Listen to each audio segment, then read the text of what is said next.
Praise the lord. ఈ పునరుద్ధాన ఆరాధన ప్రత్యేకమైన ఉపవాస ప్రార్థన కూడికల ముగింపు రోజుకి ఆసక్తితో దేవుని సన్నిధిలో గడపటానికి, దేవుని మాటలు వినటానికి చేరువచ్చిన మీ అందరికీ ప్రభు అయిన యేసుక్రీస్తు నామములో నా హృదయపూర్వకమైన వందనాలు. అందరికి వందనాలు. దేవుని వాక్యంలో ఒక మాట చదువుకుందాం. ప్రభు మన కొరకై సిద్ధపరిచినటువంటి మాటలు యాకోబు రాసిన పత్రిక 4వ అధ్యాయం 13వ వచనం ఒకసారి చదువుకుందాం. 13 నుంచి కిందకి కొన్ని వచనాలు చదువుకుందాం. యాకోబు రాసిన పత్రిక 4వ అధ్యాయం 13వ వచనం నుండి ఒకసారి చదివి సహాయం చేయండి. నేడైనను రేపైనను ఒకానొక పట్టణమునకు వెళ్ళి అక్కడ 1 సంవత్సరం ఉండి వ్యాపారం చేసి లాభము సంపాదింతము రండని చెప్పుకొను వారలారా, రేపేమి సంభవించునో మీకు తెలియదు. మీ జీవమేపాటిది. మీరు కొంతసేపు కనబడి అంతలో మాయమైపోవు ఆవిరి వంటి వారే. కనుక ప్రభు చిత్తమైతే మనము బ్రతికి ఉండి ఇది అది చేతమని చెప్పుకొనవలెను. ఇప్పుడైతే మీరు మీ డంబముల యందు అతిశయపడుచున్నారు. ఇట్టి అతిశయమంతయు చెడ్డది. చాలు. మరి నీ వాక్యాధారాల సహాయంతో ఈ వచనాలను మనం అర్థం చేసుకోవడానికి ప్రయత్నం చేద్దాం. ఇక్కడ ఒక గుంపు ఉన్నారు. నేడైనా రేపైనా ఒక పట్టణానికి వెళ్ళి అక్కడ 1 సంవత్సరం ఉండి వ్యాపారం చేసి లాభము సంపాదించుకుందాం అని ఒక గ్రూపు బయలుదేరింది. ఒకరినొకరు పురుకొల్పుకున్నారు, ప్రోత్సహించుకున్నారు. ఒకళ్ళు కాదు, చాలామంది. ఈరోజు కానీ రేపు కానీ ఇక్కడ కాదు, వేరొక ఒకానొక పట్టణానికి మనం అందరం వెళ్ళి అక్కడ బాగా 1 సంవత్సరం ఉండి వ్యాపారం చేసి బాగా సంపాదించి లాభాన్ని సంపాదించుకుందాం రండని ఎవరో ఒక ఆయన పిలుపునిస్తే మిగతా వాళ్ళందరూ మోటివేట్ అయ్యి ఇన్స్పైర్ అయిపోయి కొంతమంది ఆయనతో పాటు బయలుదేరారు. ఒక గుంపుగా బయలుదేరారు. ఈ వాక్య భాగాన్ని మనం చదువుతూ ఉన్నప్పుడు మనకు కొన్ని విషయాలు అర్థం కావాలి. ఇక్కడ వీళ్ళకి దేవునితో సంబంధం ఏమి లేదు. వాళ్ళ దగ్గర ఏముంది? కొంత సొమ్ము ఉంది. వాళ్ళ దగ్గర ఏముంది? కొంత టాలెంట్ ఉంది. వాళ్ళ దగ్గర ఏముంది? ఒక ఆలోచన ఉంది.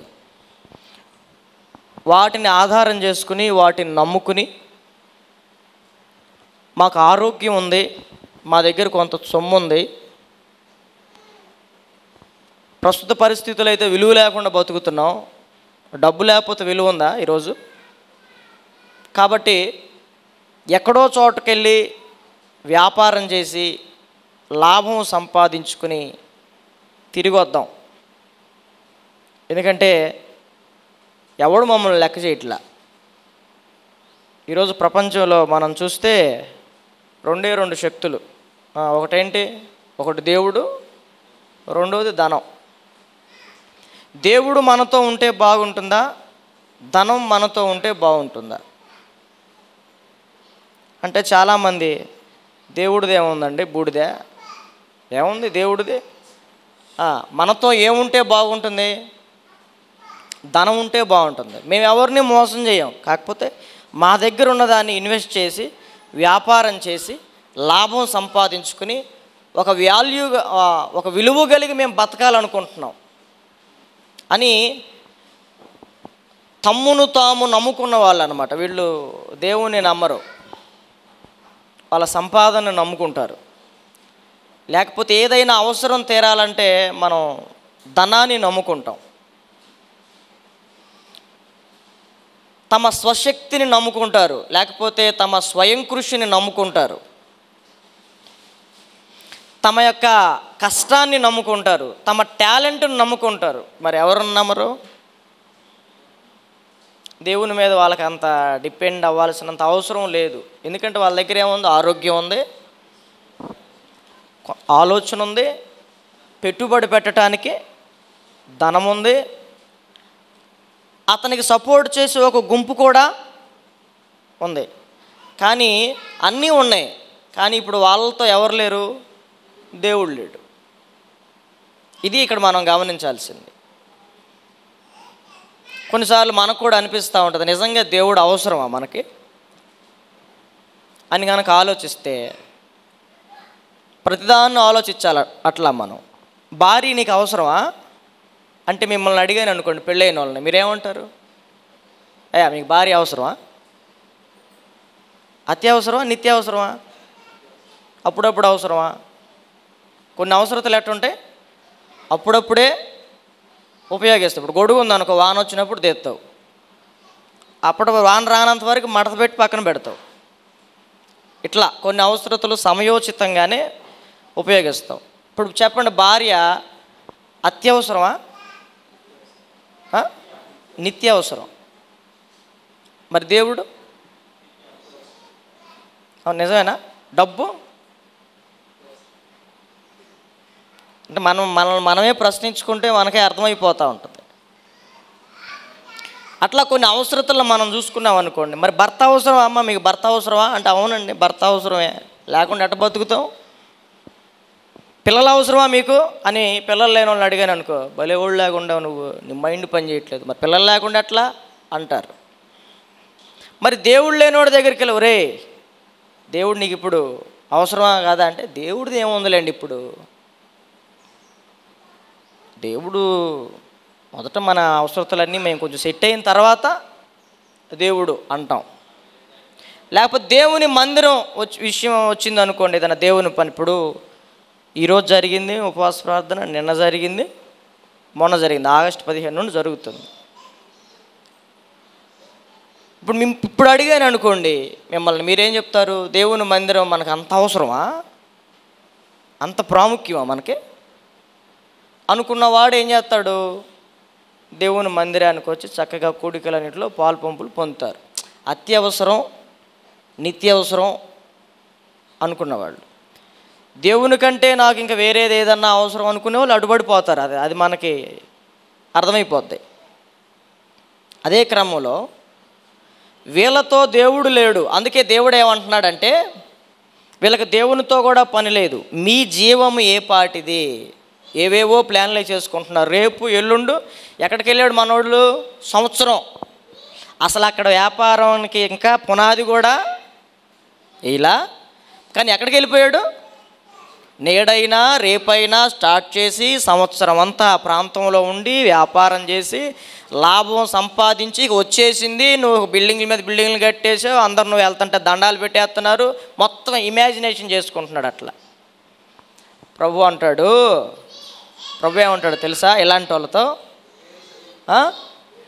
రేపేమి సంభవించునో నీకు తెలియదు, నీ జీవం ఏ పాటిది అని చెప్తూ ప్రభు అంటాడు, మీరు కొంతసేపు కనబడి అంతలో మాయమైపోవు ఆవిరి వంటి వారే అని గుర్తు చేస్తున్నాడు దేవుడు.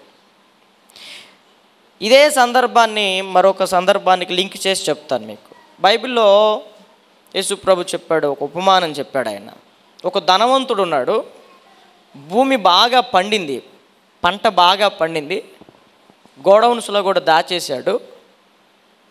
ఇక హ్యాపీగా పడుకున్నాడు. ఇంకా పడుకుని, నా ప్రాణమా తినుము త్రాగుము సుఖించుము, కొన్ని సంవత్సరాలకు తరబడిన ఆహారం నీకుంది, ఎంజాయ్ అని అనుకుంటున్నాడు.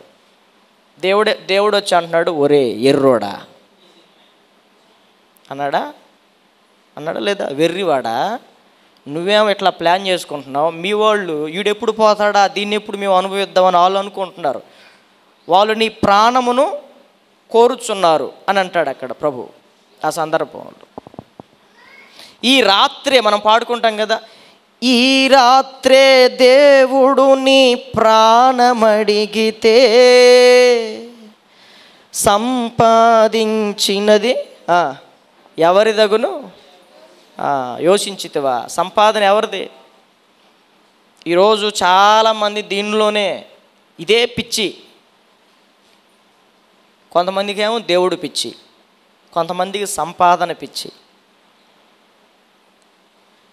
అందుకనే వెర్రివాడా, ఈ రాత్రి వారు నీ ప్రాణం అడుగుచున్నారు, నువ్వు చస్తే మొత్తం తినటానికి వాళ్ళు రెడీగా ఉన్నారు, ఎదురు చూస్తున్నారు. అని దేవుని యొక్క వాక్యం అలాంటి వాళ్ళని వెర్రోళ్ళారా అని పిలుస్తుంది. ఎందుకంటే ఈరోజు మనది కాదు, రేపటి దినం అంతకంటే మనదే కాదు. మన ప్లాన్లు ఎట్లుంటాయి? మన ప్లాన్లు ఎలా ఉంటాయి? మనం ఏం చెప్పుకోవాలంటే పొద్దున్న లేచిన దగ్గర నుంచి ప్రభువుని నమ్ముకున్న మనం, ప్రభువు చిత్తం అయితే కలుద్దాం బ్రదర్ రేపు, ప్రభువు చిత్తం అయితే వ్యాపారం చేద్దాం అని చెప్పుకోవాలి.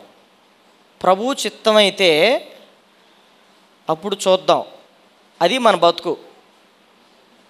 అర్థమైందా? లేదు, నన్ను ఎలా పడితే అలా మాట్లాడుతున్నారు, అసలు వాల్యూ లేకుండా ఎంత తుస్కారంగా మాట్లాడుతున్నారు అని మనోడికి ఏమొచ్చింది?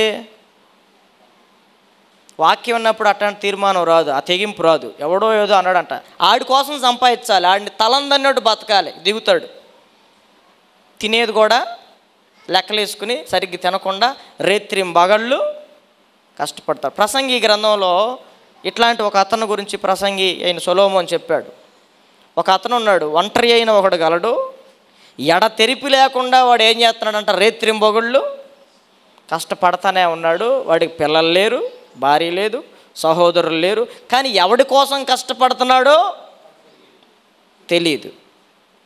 ఆడికంటే పడిపోయిన పెండం గతి మేలు అని సొలొమోను ప్రసంగి గ్రంథంలో చాలా స్పష్టంగా చెప్పాడు. చదువుకుందాం ఒకసారి ఆ మాటలు. ప్రసంగి గ్రంథం 4వ అధ్యాయం 8వ వచనం చదవండి. ఒంటరిగానున్న ఒకడు కలడు, అతనికి జతగాడు లేడు, కుమారుడు లేడు, సహోదరుడు లేడు. అయినను అతడు ఎడతగా కష్టపడను, అతని కన్ను ఐశ్వర్యము చేత తృప్తి పొందదు. అతడు సుఖమనున్నది ఎరుగక ఎవరి నిమిత్తం కష్టపడుతున్నానని అనుకొనడు. ఇది వ్యర్థమైనదే, బహు చింత కలిగించును. అది ఈరోజు చాలామంది ప్రయాస ఇదే. కానీ ప్రభువు నమ్ముకున్నవాడికి తెలుసు మనం ఎవరమే. కొంతసేపు కనబడి అంతలోనే మాయమయ్యే ఆవిరి వంటిదిరా ఈ జీవితం, లోకాన కాదేది శాశ్వతం. పాట అయితే పాడతాడు కానీ పాటలో ఉన్న అర్థం మాత్రం తెలియదు.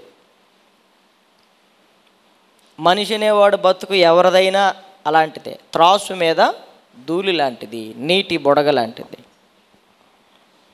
అలాంటి మనం ఫ్యూచర్ ప్లాన్స్ ఎన్ని వేస్తామో. నీ ఫ్యూచర్ బాగుండాలంటే నీతో ప్రభు ఉండాలి. నీ ఫ్యూచర్ బాగుండాలంటే ఏముండాలి? నీతో డబ్బు ఉండాలి అంటుంది ఈరోజు లోకం. డబ్బు ఉంటే ఫ్యూచర్ బాగుంటుందిరా, లేకపోతే చదువు ఉంటే ఫ్యూచర్ బాగుంటుందిరా, లేకపోతే అది ఉంటే ఫ్యూచర్ బాగుంటుందిరా, భవిష్యత్తు బాగుంటుందిరా అనుకుంటారు. డబ్బు కొంతకాలం ఉంటుంది, స్నేహితులు కొంతకాలం ఉంటారు, ఇంక మిగతావి ఏవైనా కొంతకాలమే. మరి దేవుడు సదాకాలము నేను మీతో ఉన్నాను అని చెప్పుకున్న దేవుడు ఆయన. ఒకప్పుడు ఈ స్మార్ట్ ఫోన్లు ఉన్నాయా? ఇప్పుడు వచ్చినాయి. కొన్ని రోజులకి ఇవేముండవు, ఏదో టెక్నాలజీ వచ్చింది, మొత్తానికి వీటిని ఇసిరి అవతలేస్తాం. అవునా? మారిపోతా ఉన్నాయి. చాలా మార్పులు మనం చూస్తూనే వస్తున్నాం. ఒకప్పుడు లేవు, ఇప్పుడున్నాయి, రేపు కనబడవు. ఇవన్నీ తాత్కాలికమే, కొంతకాలమే. అయినప్పటికీ చాలామంది ప్రజలు, చెప్పాను కదా ఇందాక, భవిష్యత్తును గురించి చాలా ప్రణాళికలు వేసేసుకుని, తమ స్వశక్తిని నమ్ముకుని, తమ చేతి పనిని నమ్ముకుని, తమ స్వయం కృషిని నమ్ముకుని ఏదో ఒకటి చేసి మనం సంపాదించాలి, విలువగా బతకాలి అని మనం చాలా ప్లాన్లు వేసుకుంటే దేవుడు అంటాడు, అరే వెర్రోడా, ఇప్పటికైనా బుద్ధి తెచ్చుకోరా అని.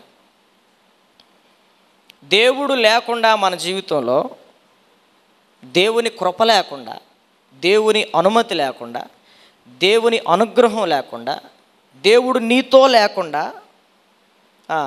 నువ్వు ఎంత ప్రయాసపడినా సొలొమోను ఒక మాటలో తేల్చి పడేశాడు. ఏమని? ఒకడు గాలికై ప్రయాసపడినట్టే.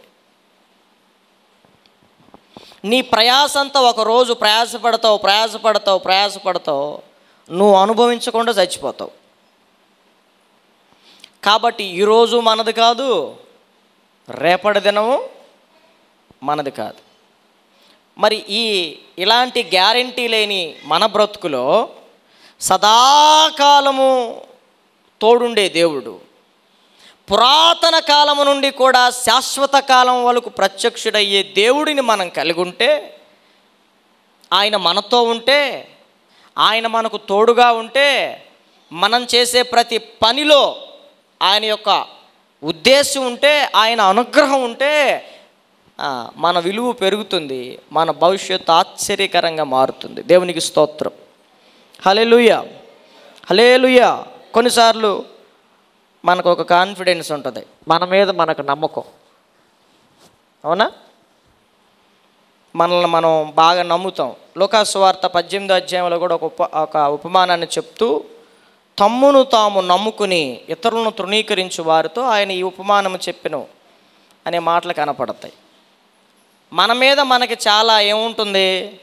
నేను చేయగలను, నేను కాబట్టి. మీరు అంటారు ఎప్పుడన్నా మీ ఆవిడతో, నేను కాబట్టి చేస్తున్నా నీతో, ఇంకొకడైతేనా, ఇంకొకటి చేయలేడని నీకు తగిలిచ్చాడు, ఇంకొకరు చేయలేరు.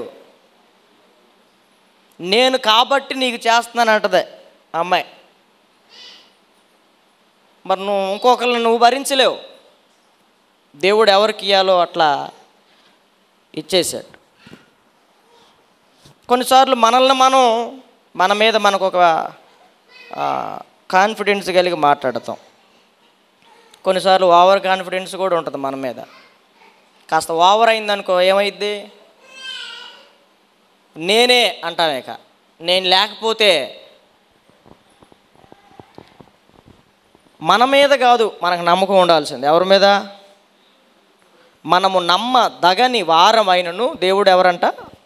ఆయన నమ్మతగిన దేవుడు. అసలు మనిషి అనేవాడే ఏ మనుష్యుడు నమ్మదగిన వాడు కాదు. ఏ మనుష్యుని నమ్మకండి అని బైబిల్లో చెప్తుంది. మేము నమ్ముతాం అంటే అది మీ ఇష్టమే. నమ్ముతాం అంటే మోసపోతారు ఇంకంతే. కాబట్టి చాలామంది ఈరోజు ఒక ఉద్యోగాన్ని చూసుకునో, ఒక చేతి పని చూసుకునో, లేకపోతే వెనకమాల ఉన్న ఆస్తిని, తల్లిదండ్రుల ఆస్తిని చూసుకునో తెగ మిడిసిపడతా ఉంటారు, డమ్మంగా జీవిస్తూ ఉంటారు. అంటే నా వెనకమాల ఏముంది?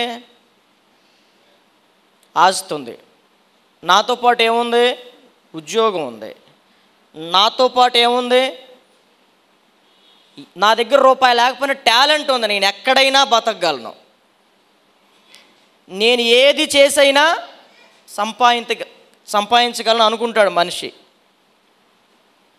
నువ్వు ఏదైనా చేయాలంటే నీకేముండాలి? ఆరోగ్యం ఉండాలిగా, మైండ్ సరిగ్గా పనిచేయాలిగా. ఆరోగ్యం లేకుండా నువ్వు ఏదైనా పని చేసుకోగలుగుతావా? దేవుడు ఆరోగ్యం ఇచ్చేది ఎవరు? మీ ఆవిడకి నువ్వు, నీకు మీ ఆవిడ, మీ అత్తగారికి అత్త, మీ అమ్మగారికి అత్త ఇస్తారా ఆరోగ్యం? మనకు ఆయుష్ ఇచ్చేది ఎవరు? ఉచితంగా ఈ భూలోకంలో కొన్ని వనరులను ఇస్తుంది ఎవరు? మన తాత ముత్తాతలు ఎవరైనా ఇచ్చారా? భూమిలో నీళ్లు, మనం పీల్చుకునే గాలి, ఆక్సిజన్ మన తాత ముత్తాతల ఆస్తి కాదు. దేవుడు నిన్ను కనికరించి నీకు ఇస్తున్నాడు. కానీ కొంతమందికి దేవునితో సంబంధం ఉండదు.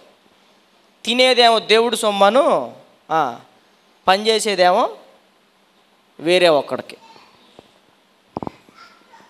ఇప్పుడు మీ దగ్గర తిని, మీ ఇంట్లో ఉప్పు తిని మీకు ద్రోహం చేస్తే ఎట్టుంటుంది? నువ్వు ఎంత బాధపడిపోతావు?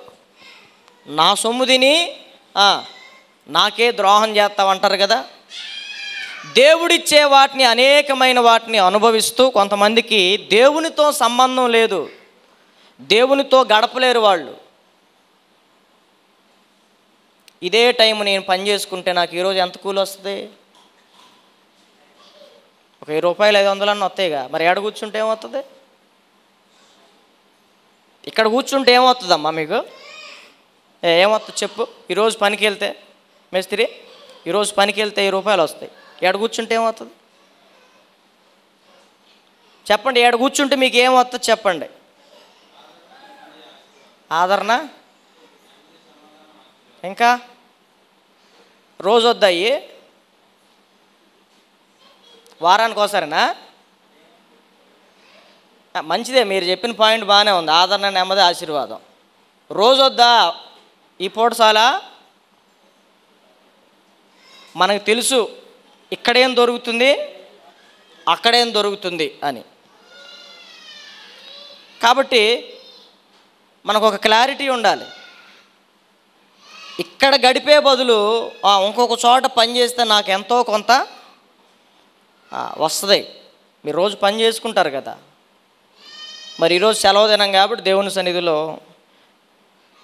మరి నేను దేవుని సన్నిధిలో గడపటం వలన నాకేం వస్తుంది అనేది కూడా ఆలోచించుకోవాలి మీరు. ఇప్పుడు మీరు ఏ ప్రయోజనం లేకుండా జీతం లేని ఉద్యోగం ఏదన్నా ఉంటుందా ప్రపంచంలో? ఉంటుందా?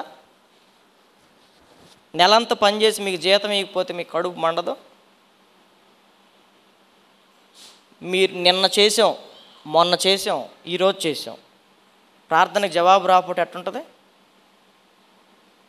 మనం రోజు జీతగాళ్ళమా లేకపోతే నెల జీతగాళ్ళమా? మన ప్రార్థన విన్నాడు, సరైన సమయంలో, ప్రతిదానికి సమయం ఉంది కాబట్టి అప్పుడు ఆయన జవాబు ఇస్తాడు. మనం జీతగాళ్ళం కాదు.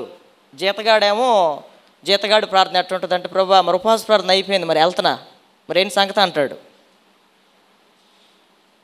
జీతగాడాడు. అదే కొడుకు అంటాడా, నాన్నగారు మరి చెప్పిన పని అయిపోయింది, మరి ఏంది ఎంతో కొంత అంటాడా? కొడుకు కాబట్టి వాడు అడగలేడు. కొడుక్కి ఎవరు అన్న జీతం ఇస్తారండి? కొడుక్కి ఇస్తారా? మనం ఎవరు మీ దేవునికి?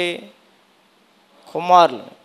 సరైన సమయంలో చూసి మనం అడిగిన దానికంటే, ఊహించిన దానికంటే ఎక్కువే సమకూరుస్తున్నాడు మన కోసం. తల్లిదండ్రులు పిల్లల కోసమే తమ కష్టార్జితాన్ని అంతా సమకూర్చి ఒకరోజు ఇస్తారు. అప్పుడు దాకా నువ్వు కాస్త ఓపిక పట్టాలి.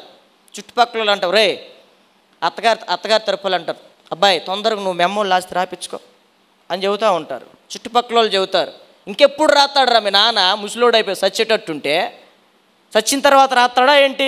కొంతమంది మనల్ని పురుకొలుపుతూ ఉంటారు. అంటే మనం దేవుణ్ణి నమ్ముకున్నాం కదా, ఇంకెప్పుడు చేస్తాడంటారా దేవుడేగా, నువ్వు చచ్చిన తర్వాత చేస్తాడా ఏంటి?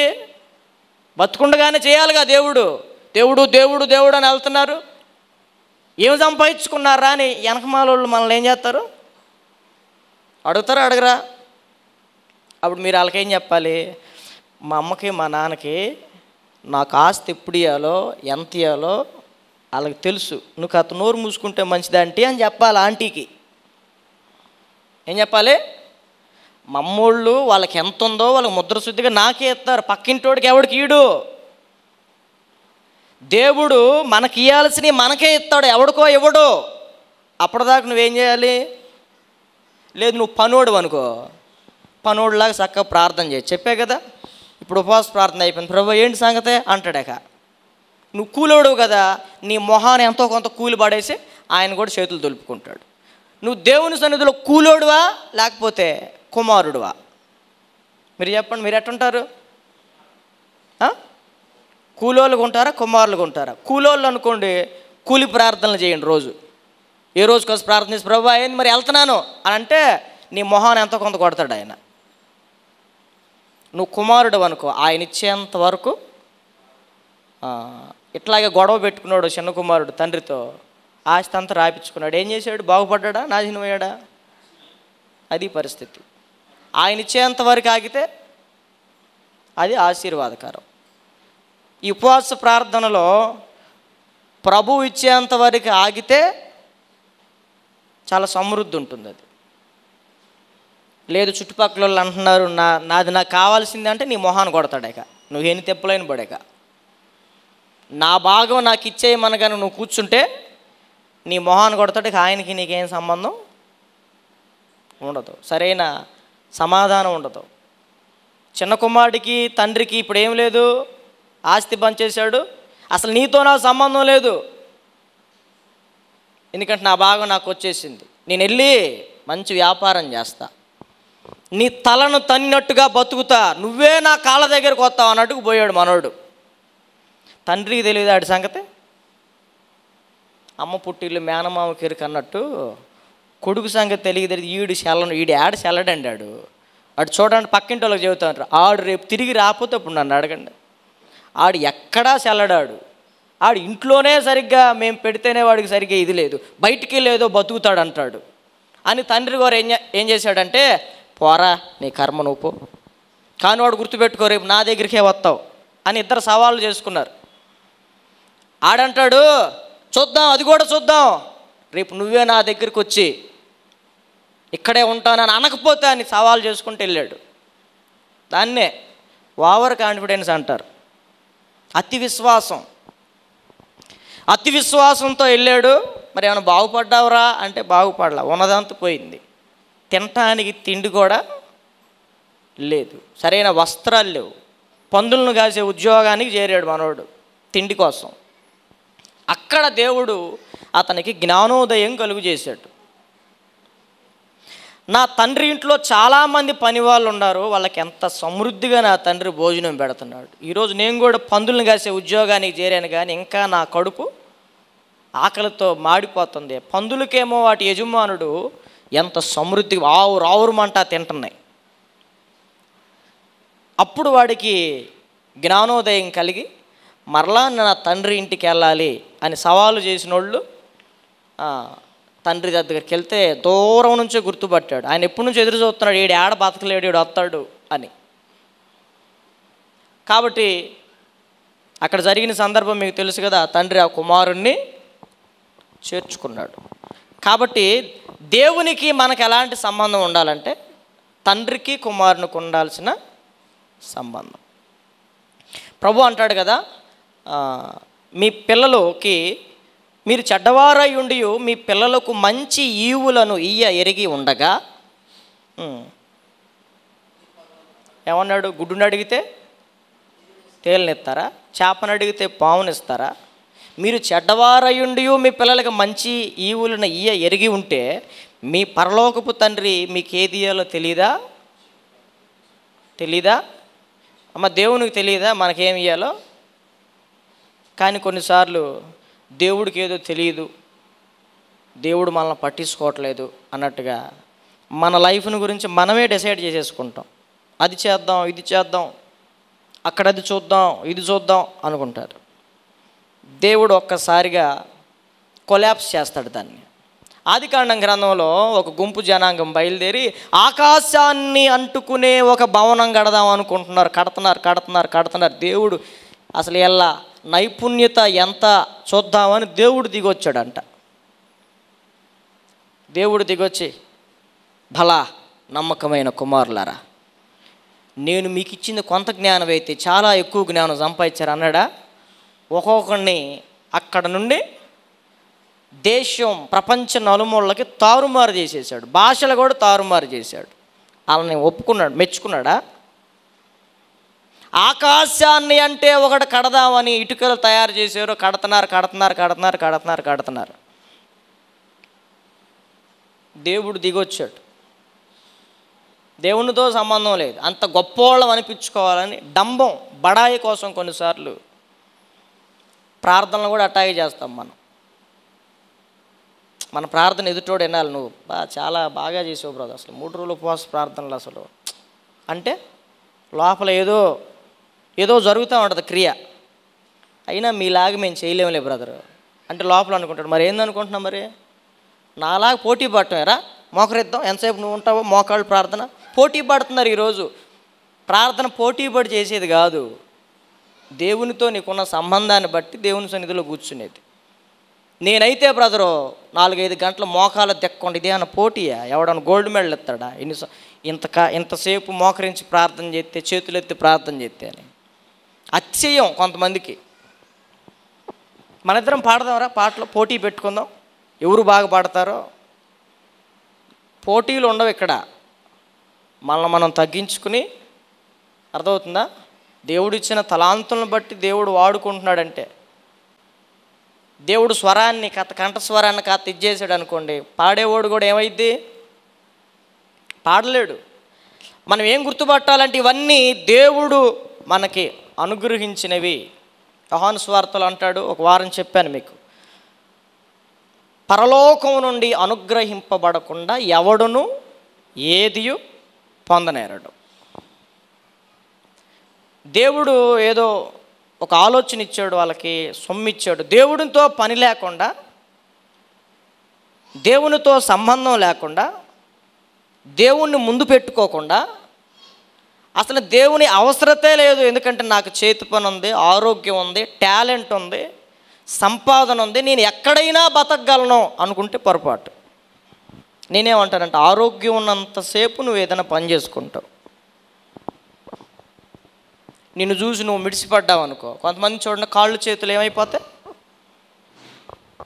ఆయన ఒక్క మాట సెలవిస్తే గుండు కొట్టుకోవటం ఆగిపోద్ది. అంటే మనం వినమనుకోండి మాట, దేవుడి మాట, మన అవయవాలు ఆయన మాట వింటాయి. దేవునికి స్తోత్రం, హల్లెలూయా.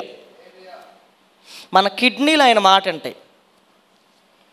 పనిచేసిన సార్లు ఆగు అంటాడు, ఇంకా ఆయన కిడ్నీ పనిచేయటం ఆగిపోద్ది. పొట్ట ఇంతలా అయితే, కాళ్ళు ఇంతలా అవుతాయి, మొహం ఇంతలా అవునా. అది మిషన్ మీద ఇంకెన్నాళ్ళు బతుకుతావు?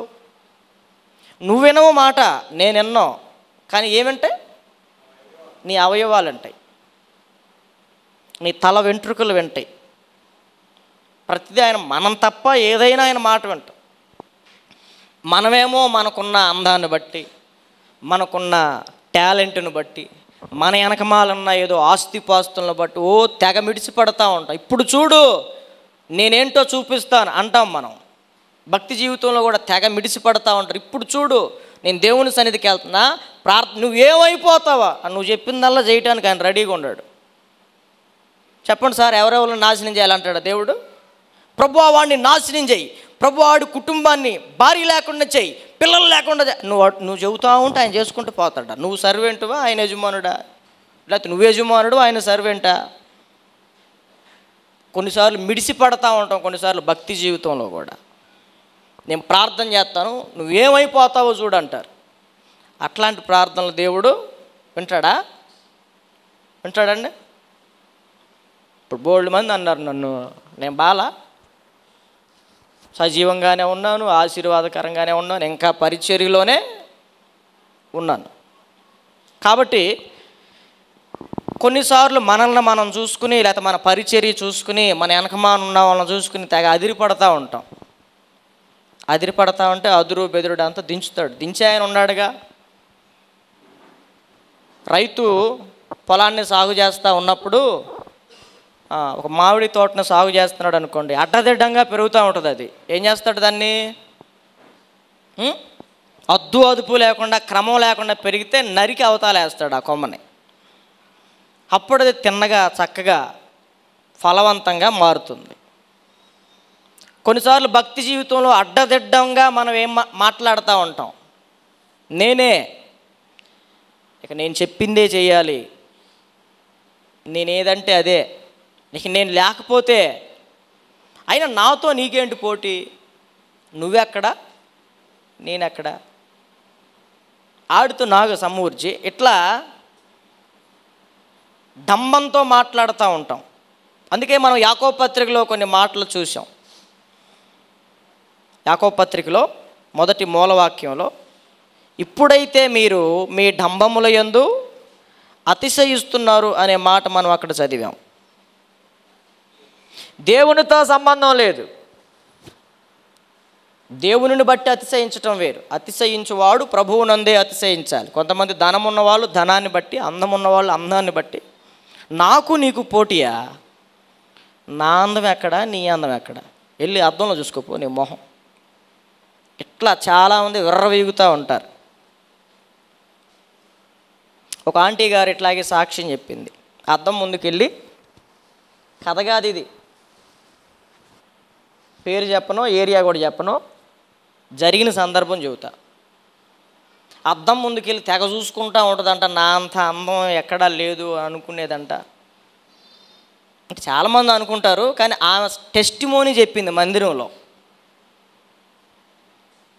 ఆమె జుట్టును చూసుకుని మరి వయసు మీద పడుతున్నా కానీ నరవలేదంట. అసలు నేనేంది, నా అందం ఏంది, అసలు దేవుడు నాకు ఇచ్చిన ప్రత్యేకత ఏంది, తెగ మిడిచిపెడతా ఉంటుంటే ఆమె చెప్పిన సాక్ష్యం. ఆమె మరి ఏదో డిసీజ్ ఏదో మొత్తానికి వచ్చింది, తల మీద ఒక్క వెంట్రుకు కూడా ఉండకుండా చేసాడు దేవుడు. ఏం లేదు, మీకు ఎప్పుడైనా కనపడింది అనుకోండి, ఈ సాక్ష్యం చెప్పింది ఈవిడే అని చూపిస్తా మీకు.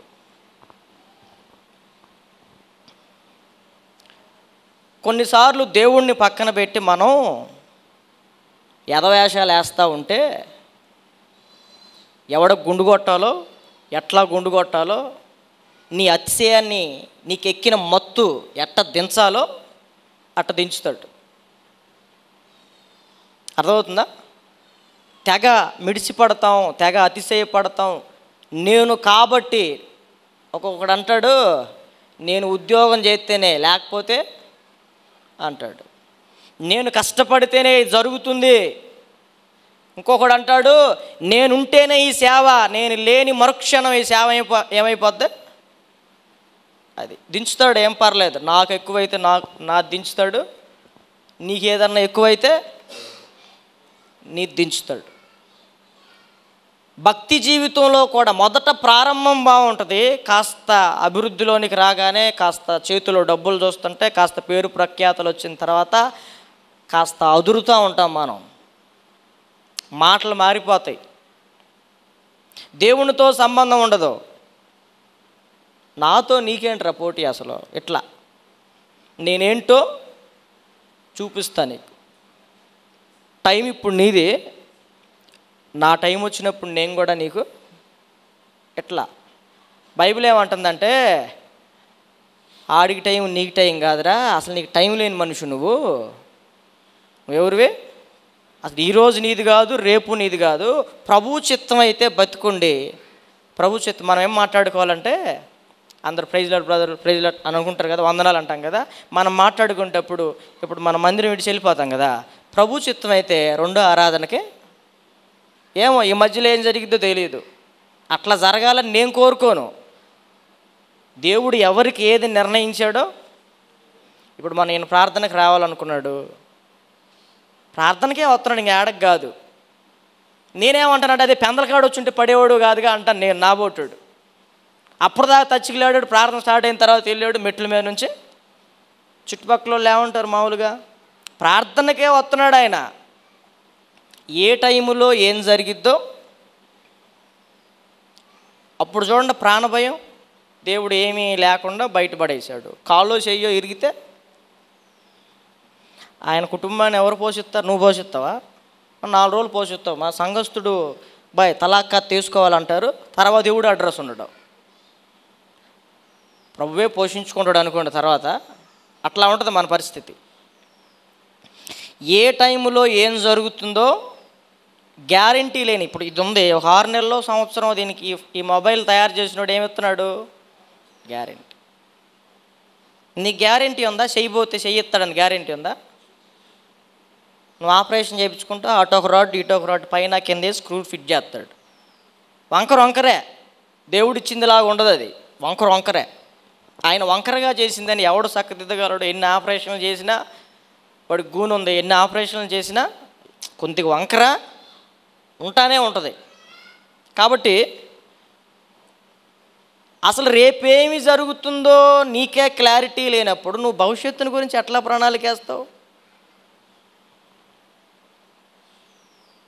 అసలు ఆస్తి సంపాదించేసాడు, ఇల్లు కట్టేసాడు, కాలోళ్ళు వచ్చారు, అందరు దండాలు, అసలు ఇమాజినేషన్ అట్ట.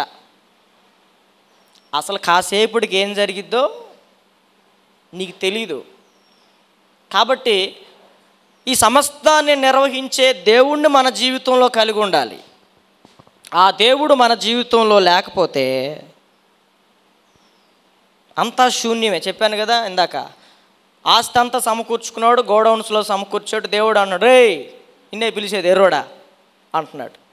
నన్నేనా సార్ పిలిచేది? నువ్వేరా ఎర్రోడా, ఏమనుకుంటున్నావు నువ్వు? మంచం మీద పడుకుని చాలా సంవత్సరాలకి పోషణకు సరిపోయిందంత ఉంది, ఇంకా లైఫ్ ఎంజాయ్ చేద్దాం అని అనుకుంటున్నాడు. చాలా మంది గవర్నమెంట్ ఎంప్లాయీస్ నేను చూసిన వాళ్ళు చెప్తాను, వేరండి, ఉద్యోగం చేసినంత కాలమేమో మంచి చలాకీగా ఉంటారు, 58 ఏళ్ళు 60 ఏళ్ళ దాకా. 60వ ఏటో 58వ ఏట నుంచి బయటపడతాయి అన్నీ. ఏంటయ్యి? Sugar, BP, thyroid, heart problem, kidney problem, liver problem అన్నీ బయటపడతాయి. అందుకే సొలొమోన్ అన్నాడు, సంపాదించిన దాన్ని తినబోయేసరికి దేవుడు తినలేడంట. కాస్త ప్రశాంతంగా గవర్నమెంట్ ఉద్యోగం చేసి రిటైర్మెంటే కాస్త సుఖంగా తినబోదాం అనుకుంటుండగా దేవుడు అనుమతి ఇవ్వడంట. ఇట్లా చాలామందికి ఉంటుంది. తినాలని ఉన్నా తినలేని పరిస్థితి, కొనాలని ఉన్నా కొనలేని పరిస్థితులు. దేవుడి అనుమతి ఉంటేనే. అందుకే సొలొమోన్ అంటాడు ప్రసంగి గ్రంథంలో, దేవుని సెలవు లేనిదే భోజనము చేసి సంతోషించుట ఎవడికి సాధ్యం? ఈరోజు వండుకుంటున్నారు కానీ కలిసి తినలేరు. ఆమెమో ఆయన కోసం ఎదురు చూసిద్ది. నువ్వు తినేసే అంటాడు ఆయన. లేదు మీరు రావాలి తినాలంటది. ఇద్దరు కలిసి తినేటప్పుడు ఏమైనా సంతోషం ఉంటుందా? ఈలోపు ఏదో ఫోన్ వచ్చింది, ఎవడో ఒకడు ఏదో అంటాడు. వండుకున్నది కూడా తీసి పక్కన పడేసి నెమ్మది ఉండదు. మనం ఒక ముద్ద భోజనం చేసి సంతోషించాలంటే ఎవరు అనుమతి కావాలి? దేవుడు అనుమతి కావాలి. కానీ దేవునితో సంబంధం లేకుండా బతుకుతాం మనం. నీటి బుడగలాగా నిన్ను ఎట్లా ఊదాడు అనుకో, బుడగ ఏమైద్ది? అది నీ బతుకు. కానీ నువ్వు ఎంత మిడిసిపడతావు సంపాదించాలని. నీకున్న చిన్న ఉద్యోగమో, లేకపోతే నీకున్న టాలెంటో, లేకపోతే నీకున్న చేతి పనో, లేకపోతే నీకున్న వ్యాపారాన్ని బట్టో, ఇది ఉంది కాబట్టి నేను అది చేయగలను, ఇది చేయాలి, అది చేయాలి, చాలే నోర్మే అంటాడు దేవుడు. వెర్రోడా. ఇవన్నీ దేవుణ్ణి ముందు పెట్టుకుని దేవుణ్ణి కలిగి ఉండి చేస్తే మనం చేసే ప్రతి దాంట్లో ఏముంటుందంటే నెమ్మది, సంతృప్తి, సమృద్ధి ఉంటుంది. ఈరోజు చాలామంది జీవితాల్లో అతిశయం అన్నమాట. దేవుడితో పని లేదు వాళ్ళకి. అది పొద్దుగూకులు దేవుడు అంటారు. దేవుడు అంటే భక్తి అంటే భక్తి బోబెట్టిద్దా? దేవుడు భోజనం పెడతాడా? మరి 5 ఏళ్ళు లోపలికి వెళ్ళాలంటే కష్టపడి పని చేయాలి కదా. కష్టపడి పని చేయొద్దు అని దేవుడు ఏమని చెప్పాడా? అమ్మ చెప్పాడా? చెప్పడు అట్లా. పొద్దుగూకులేంటి దేవుడు? మరి దేవుడు ఉంటేనే. దేవుడు నీ జీవితంలో లేకపోతే నీకు మాధుర్యం ఉండదు. అన్నేసి చూడు నన్నేసి చూడు అంటది ఉప్పు. కూరలో అన్నీ ఉప్పు లేకపోతే ఏమవుతుంది?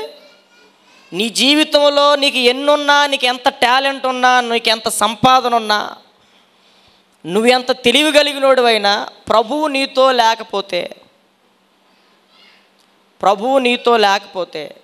నువ్వు ప్రభువుతో లేకపోతే నీకు ఏ మాత్రం కూడా ప్రయోజనం ఉండదు. నేను చేసుకోగలను అంటే అట్లా, నేను చూసుకుంటానంటారు. భార్యతో అంటాడు కొన్నిసార్లు, నేను చూసుకుంటానులే అంటాడు. అంటే నా ఈరే అని అర్థం అనమాట. అబ్రహాం ఏమన్నాడు కొడుకుతో? అరే దేవుడు చూసుకుంటాడులేరా, ఎందుకు నన్ను సతాయిస్తావు, దేవుడు చూసుకుంటాడులే అన్నాడు. కొన్నిసార్లు మనం అంటాం నేను చూసుకుంటాను, నువ్వేం ఇబ్బంది పడమాక, నేను చూసుకుంటా. మనం ప్రభువు చిత్తమైతే అని చెప్పాలి. కొన్ని విషయాలు ఏం చెప్పాలి? ప్రభువు చూసుకుంటాడు. ప్రభువు ఉన్నాడు, భర్తను కోల్పోయావు కదా, మేము ఎంతకాలం ఉంటాం? మనం చెబుతాం, బోల్డ్ మాటలు చెబుతాం, డూప్లికేట్ మాటలు అన్నీ. మేము ఉన్నాం అంటాం. ఎన్ని రోజులు? 4 రోజులు. తర్వాత మనం అడ్రస్ ఉంటాం. కానీ ప్రభువు సదాకాలం ప్రభువును పరిచయం చేయాలి. ఎప్పుడైనా భర్తను కోల్పోయిన స్త్రీ దగ్గరకో, లేదా భార్యను కోల్పోయిన పురుషుడి దగ్గరకో, లేదా పిల్లలను కోల్పోయిన తల్లిదండ్రుల దగ్గరికి వెళ్ళి మేము ఉన్నాం బ్రదరు, మేము చూసుకుంటాం, నేను రక్త సంబంధం కంటే ఎక్కువ అంటే డూప్లికేట్ మాటలు అవి గుర్తుపెట్టుకోండి. మనం ఉండం, ప్రభువు ఉంటాడు. మనము నచ్చినంతకాలమే ఉంటాం. వాడిలో ఏదైనా నచ్చలేదు అనుకో మనం విడిచిపెట్టేస్తాం. మన స్వభావమే అది, మన స్వభావం. దేవుడు అలా ఉన్నాడు. దేవుడు మనలాంటాడు కాదు. మనం ఎన్ని యాశాలు ఎత్తనా దేవుడు మనల్ని ప్రేమించట్లా నేటికి. కాబట్టి దేవుణ్ణి పరిచయం చేయాలి. మనం ఎంతకాలం ఉంటాం? అందుకనే సదాకాలం ఉండే దేవుడు మన జీవితంలో మనం కలిగి ఉండాలి. ఆయనను సంపాదించుకోవడానికి, ఆయనతో ఎక్కువగా గడపటానికి, ఆయనతో ఎక్కువగా మాట్లాడటానికి, ఆయన చెప్పింది వినటానికి మీరు సమయాన్ని కేటాయిస్తే మనం చేయునదంతయు మనకి సఫలంగా మార్చబడుతుంది. దేవునికి మహిమ కలుగును గాక. హల్లెలూయా.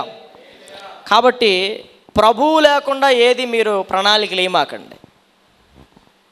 మీ సొంత ప్రణాళికలన్నీ పేక మేడల్లాగా కూలిపోతాయి. అందుకే ప్రభు ఏం చెప్పాడంటే, నా మాట విని ఆ చొప్పున చేయువాడు బండ మీద తన ఇంటిని కట్టుకున్న వాడిని పోలి ఉంటాడు అని చెప్పాడా? నా మాట వినకుండా సొంత ఆలోచనలు కలిగి ప్రణాళికలు వేసుకున్నవాడు ఇసుక మీద ఇల్లు కట్టిన వాడిని పోలి ఉంటాడు. వానొచ్చింది, వరదొచ్చింది, ఇసుక మీద కట్టిన ఇల్లు, అంతకుముందు బాత్రూంలు కట్టుకుపోలా, రూము, సరైన పునాది లేదు. అట్లా దేవుడు మన జీవితంలో లేకుండా, దేవుని ఉద్దేశం లేకుండా, దేవుని దగ్గర విచారణ చేయకుండా, దేవునిని ఆధారం చేసుకోకుండా, దేవుని ఆలోచన లేకుండా, లేకపోతే దేవుని చిత్తం లేకుండా మనం ఏది ప్రారంభించి వర్ధిల్లాలన్నా కొంతకాలం ఎలా ఉంటుంది? దేవుని చిత్తమేనేమో అనిపించినట్టు వర్ధిల్లిద్ది, తర్వాత చూద్దామన్నా కానీ కనపడదు. కాబట్టి ప్రతిదానిలో మనం దేవునిని జత చేసుకుని, దేవుణ్ణి ముందు పెట్టుకుని మనం ప్రణాళిక వేసుకోవాలి. అందుకే మనం మాట్లాడుకునేటప్పుడు ప్రభు చిత్తం అయితే, కొన్ని మీటింగ్స్లో కొంతమంది ఎట్లాగే వేస్తారు, మీటింగ్ పెడతాడు, ఏం వర్షం పడిద్ది ఏమొచ్చింది తెలియదు కదా. ప్రభు చిత్తం అయితే పరిశుద్ధ సమాజ కూడికలు అనేవి మనం పాంప్లెట్స్ కొన్ని చూస్తాం. ఎందుకంటే రేపటి దినం పిలిచిన ఆయన మీటింగ్కి వస్తాడో రాడో కూడా మీకు తెలుసు కదా. కొంతమంది దైవజనులు చనిపోయారు, ఆల్రెడీ మీటింగ్స్ ఉన్నాయి వాళ్ళకి, ఏ రోజు ఏం జరిగిద్దో. కానీ మనం ప్రణాళికలు మాత్రం ఇది 2025, కానీ నీ ప్రణాళిక ఎక్కడికి వెళ్తావు? ఇప్పుడు అమరావతి గురించి మన వాళ్ళ ప్రణాళిక ఎట్లా 2050కి ఎట్లా ఉండబోతుంది? అసలు రేపు ఉంటామో లేదో దిక్కు లేదు, వచ్చే సంవత్సరానికి మనం చూస్తామో లేదో. ఇమాజినేషన్ అనమాట. ఇలా ఉండబోతుంది రాజధాని, ఇట్లా ఇది రాబోతుందంట, ఇది రాబోతుందంట అంటే మనోళ్ళు ఎంత ఇదవుతారు. ప్రభువు లేకుండా మనతో, ప్రభువు ఉండి మనతో, మనం అగ్నిగుండంలోకి వెళ్ళిన క్షేమమే అన్నారు కదా. ఎవరు? షడ్రక్, మేషక్, అబేద్నెగోలకి వాళ్ళకి సరైన ఇల్లు లేదు, అసలు వాళ్ళ పుట్టుపూర్వోత్తరాలు తెలియదు మనకి, వాళ్ళ తల్లిదండ్రులు, వాళ్ళ రక్త సంబంధులు, వాళ్ళు నలుగురు మంచి స్నేహితులు అయ్యారు, ప్రభువుని బట్టి కలుసుకున్నారు. ఇప్పుడు మనందరం ఎక్కడోళ్ళం? తలాక ఊరు నుంచి వచ్చిన వాళ్ళం. ప్రభువు కృపను బట్టి, క్రీస్తు ప్రేమను బట్టి, క్రీస్తు రక్తాన్ని బట్టి మనం ఎలా సమీపస్తులమయ్యాం. ఆ నలుగురితో ప్రభు ఉన్నాడు కాబట్టి అగ్నిగుండంలో కూడా ఏసీ రూమ్లో కూర్చున్నట్టు ఉన్నారు వాళ్ళు ప్రశాంతంగా. అగ్ని వాసన కూడా వాళ్ళకి తగల. కాబట్టి నేనేం చెప్తానంటే, మీరు చేసే ప్రతి పనిలో ప్రభువుని ముందు పెట్టుకోండి ప్రార్థనాపూర్వకంగా. అందుకే భక్తుడు ఏం పాడాడు? ఆరంభించెద యేసు నీతో ప్రతిదినం, ఆనందించెద యేసు నీలో ప్రతిక్షణం, ఆరంభించెద యేసు నీతో ప్రతిదినం, ఆనందించెద యేసు నీలో ప్రతిక్షణం అని పాడాడు. ప్రారంభమే ప్రభువుతో మనం చేసుకుంటే, మన పనులన్నీ చేసుకున్న తర్వాత ప్రభు అంటే మొదటి ప్రాధాన్యత మనం ఇవ్వకపోతే దేవుడు కూడా మన భవిష్యత్తులో మనకు ప్రాధాన్యత మనకి ఇవ్వడం. ఎవరైతే ఆయనకి ప్రాముఖ్యతనిస్తారో, ప్రథమ స్థానం ఇస్తారో, ఇప్పుడు నువ్వు ఎక్కడ ఫంక్షన్కి వెళ్ళావనుకో, నిన్ను బాగా చూసుకున్నారనుకో, నువ్వు వచ్చిన తర్వాత కూడా వాళ్ళని బాగా చూసుకుంటావు. వాళ్ళు నీకు కొంత చదివింపులు పెట్టారనుకో, నువ్వు కూడా వాళ్ళకు ఎంతో కొంత ₹1 ఎక్కువ చదివించుకుంటావు. వచ్చాడు తిన్నాడు చదివింపులు లేవంట, గుర్తుపెట్టుకుంటాడన్ని. అలా ఆవిడని అడిగాడు, ఏంటి ఆవిడ వచ్చాడుగా తినెళ్ళాడు ఏమైనా పెట్టాడా అంటే పుస్తకం చూసిద్ది, లేదండి. కనీసం వాడి దగ్గరికి నువ్వు ఎలానో కూడా వెళ్ళొద్దని చెబుతావు. గుర్తుపెట్టుకుంటారు ఎట్లా అంటే. కాబట్టి మనం దేవునికి ప్రాముఖ్యతనిచ్చి మనం ఏది చేసినా దేవుని ముందు పెట్టుకుని మొదట అది నష్టం కలిగిన తుదకు మనం ఏమవుతాం, మహాభివృద్ధిలోనికి మనం వస్తాం. కాబట్టి మనం ఎవరు కూలోళ్ళం కాదు. కూలోళ్ళు అయితే కూలి ప్రార్థనలు చేసుకోండి, కూలి పనులు చేసుకోండి దేవుడి దగ్గర. మనమైతే దేవునికి కుమారులం.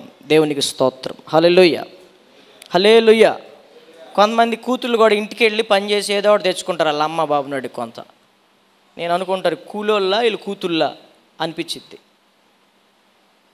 కూలోడు ఏం చేస్తాడు, వస్తా ఎంతో కొంత పట్టుకుని వస్తాడు. వీళ్ళు కూడా ఇంటికి వెళ్ళి ఊరకనే రారు.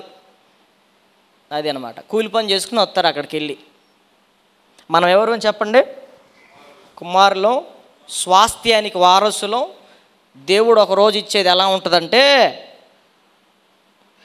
అసలు నువ్వు కష్టపడి నువ్వు సంపాదించలేవు, అంత సమకూర్చిస్తాడు మన తల్లిదండ్రులు మనకి. ఆ రీతిగా దేవుడు మనకి అట్లాంటిది ఇచ్చేంతవరకు, అంటే మేజర్ అయ్యేంత వరకు. మైనర్లకి ఇయ్యరు కదా, 18 సంవత్సరాలు నిండాలి, అప్పుడు ఆ ఆస్తిని అనుభవించటానికి ఇతడు అర్హుడు. కొడుకే కానీ అప్పటిదాకా అర్హుడు కాడు. అట్లా దేవుని దగ్గర మనం కుమారులుగా, ప్రభువా తండ్రి నాయన అంటాం కదా మనం.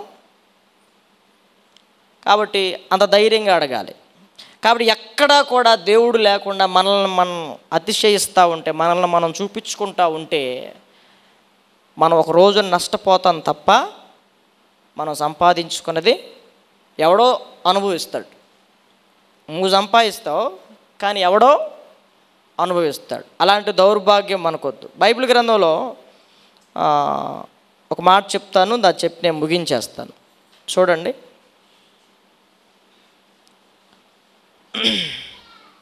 కొరింథీయులకు రాసిన పత్రికలో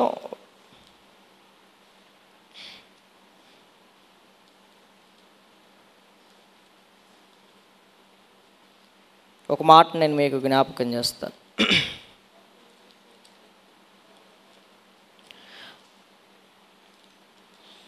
అక్కడ ఏమంటాడంటే, ప్రయాసపడినది నేను కాదు, దేవుని కృప అంటాడు అక్కడ. 15వ అధ్యాయం, 1 కొరింథీ 15వ అధ్యాయం 10వ వచనం ఒకసారి చదవండి. 10వ వచనం నుండి చదవండి. అయినను నేనేమై ఉన్నానో అది దేవుని కృప వలననే అయ్యున్నాను, మరియు నాకు అనుగ్రహింపబడిన ఆయన కృప నిష్ఫలము కాలేదు. కానీ వారందరికంటే నేను ఎక్కువగా ప్రయాసపడి తిని. ఇక్కడ ఒక మాట చూడండి, అన్నాడు అందరికంటే ఎక్కువగా ప్రయాసపడ్డాను, కానీ ప్రయాసపడినది నేను కాదు, నాకు తోడై ఉన్న దేవుని కృప. అందుకే భక్తుడు ఏం పాడాడంటే, నా కృషి చేత కాదయ్యా ఏదైనా నీ కృప మాత్రమేనయ్యా, నా కృషి చేత కాదయ్యా ఏదైనా నీ కృప మాత్రమేనయ్యా. మనమేమో మన కృషిని నమ్ముకుంటాం, మనం ఆధారపడాల్సింది ఆయన కృప. ఆయన కృప లేనిదే నువ్వు ఒక్క దినము కూడా బతకడానికి అర్హుడివి కానే కాదు. నేనేమై ఉన్నాను అని నా గురించి చెప్పాలంటే, నేనేమై ఉన్నానంటే నేను దేవుని కృప అయి ఉన్నాను. అందుకనే భక్తులు ప్రభువుకి కృతజ్ఞతలు చెప్పేటప్పుడు రకరకాలుగా కోణాల్లో ప్రభువుని స్తుతించారు. నీ కృప తప్ప వేరొకటి లేదయా, నీ మనసులో నేనుంటే చాలయా అన్నారు. నీ కృప తప్ప నా స్వయం కృషి కాదు, నా స్వశక్తి కాదు, నా టాలెంట్ కాదు, నా జ్ఞానం ఏది కాదు. దేవుని కృప వలన బతుకున్నావు, దేవుని కృప వలన ఒక ఉద్యోగం చేసుకుంటున్నావు, దేవుని కృప వలన ఒక వ్యాపారం చేసుకుని 4 రాళ్ళు సంపాదిస్తున్నావు, అంతే. దేవుని కృపతో నాకు సంబంధం లేదు అంటావా? దేవునితో నాకు సంబంధం లేదని బతుకుతావా? దేవుడు లేకుండా బతికితే ఎలా ఉంటుందో కూడా అది మనకు రుచి చూపిస్తాడు. కాబట్టి నా దేవుని ప్రియులారా, ఇంత గొప్ప దైవజనుడైన పౌలు ఏమంటున్నాడంటే, అంత ప్రయాసపడి, అంత కష్టపడి, అంత తిప్పలబడి, అన్ని ఇబ్బందులు పడి ఆయన అన్న మాట ఏంటంటే, ప్రయాసపడింది నేను కాదు, దేవుని కృప. చెప్పండి. ప్రయాసపడింది నేను కాదు, నాకు తోడై ఉన్న దేవుని కృప. ఇప్పుడు మీరేం చెప్పాలి? మీరు ఉద్యోగాలు చేసుకుంటున్నారు, పని చేసుకుంటున్నారు, ఆరోగ్యంగా ఉన్నారు, 4 రాళ్ళు సంపాదిస్తున్నారు, ఇతరులకు సహాయం చేస్తున్నారు. ఆడైతే చేయడు బ్రదర్, నేను కాబట్టి వాడికి చేశా. నువ్వు కాబట్టి కాదు, దేవుడు నీ ఎడల కృప చూపించబట్టి, నిన్ను దేవుడు ప్రేరేపించబట్టి అతనికి సహాయం చేశావు. అక్కడ నీ గొప్పతనం ఏం కాదు, కానీ మన గొప్పతనం చూపించుకుంటాం. ఇప్పుడు నేనున్నాను, నేను ప్రార్థన చేస్తే ఎవరికైనా స్వస్థ వచ్చింది అనుకోండి, అప్పుడు నేనేం చేయాలి? నాదేం లేదు నాన్న, దేవుని కృప వలన, దేవుడిచ్చిన వరం వలన నేను బాగు చేసి అంతే అని చెప్పాలి నేను. మరి మనం అంటే ఏమనుకుంటున్నాం? మరి మొన్నటిదాకా వేరు, గత రాత్రి దర్శించాడు, అభిషేకించాడు, ఇక నుంచి చూడు ఎట్టుంటాయో. మనం వెళ్తుంటే దెయ్యాలు పరిగెత్తాలా, దెయ్యాలు సాక్ష్యం చెప్పాలా, దెయ్యాలు అట్లా సాక్ష్యం, కామ్ డౌన్, కూర్చో, తర్వాత మాట్లాడతాం మీతో అని మనం ఎచ్చులు పడాలా. అట్లా ఇమాజినేషన్ చేసుకుంటారు కొంతమంది. మనం అట్లా వెళ్తూ ఉంటుంటే దురాత్మలు కేకలు పెడతా ఉంటా అంటే చుట్టుపక్కల, అబ్బో ఈయన మామూలుడు కాదు, చేతి వేలుతో దెయ్యాలను కంట్రోల్ చేస్తున్నాడు, చెడ్డాన్ కూర్చో కూర్చో అంటూ ఉండాలి. మనం అట్లా డోర్ మూసి కూర్చో, ఆరాధన జరిగిన తర్వాత మాట్లాడతాం మీతో అంటే ఎట్లుంటుంది చుట్టుపక్కలకి? అబ్బో మామూలుగా లేదు ఈయన. యేసు ప్రభు కూడా సముద్రం నిమ్మలం అయిపో అంటే, ఈయన ఏంటి మామూలు సముద్రానికి ఆజ్ఞాపిస్తున్నాడు, ఈయన ఎవరో అనుకున్నారంట. మనల్ని కూడా అనుకుంటారు, అబ్బో ఈయన ఏదో డూప్లికేట్ అనుకున్నాను కానీ మామూలు వ్యవహారం కాదు ఈయన, మనదేమి లేదు. అప్పుడు మనం ఏం పాడుకోవాలి? నీ కృప తప్ప వేరొకటి లేదయా. అది ప్రతిరోజు నువ్వు పాడుకోవాల్సిన పాట. జీతం వచ్చినప్పుడు కూడా ఏం పాడాలి? జీతం అయిపోయిన తర్వాత కూడా ఏం పాడాలి? అంతే మరి. అప్పు చేయాల్సి వచ్చినప్పుడు కూడా ఏం పాడాలి? అది కూడా దేవుడు ఎవడన్నా కృప చూపితేనే ఇస్తాడు మనకి. దేవుని కృప తప్ప ఏమీ లేదు. నేను జీతగాని కాబట్టి నేను ఎవరు అడిగిన ఇస్తారు బ్రదరు? కుదరదు. నువ్వు అట్ట మిడిచిపడితే ₹1 కూడా దొరకదు నీకు. నేను బాగా కట్టగలను బ్రదరు, అందుకే నన్ను ఎవడైనా అసలు నీకు తెలుసా బ్రదరు, ఫోన్లు చేసి అంట పడతారు, బ్రదర్ నీకు కావాలా, నీకు ఎంత కావాలి, ఉన్నాయి బ్రదర్, తర్వాత ఇయ్యండి అంటాడంట. ప్రభువు కృప చూపితేనే ఎవడైనా నీకు ఇస్తాడు, లేకపోతే అది కూడా దొరకనీడు దేవుడు. నాకు ఎవడైనా ఇస్తాడు, నేనేంటి అసలు అంటే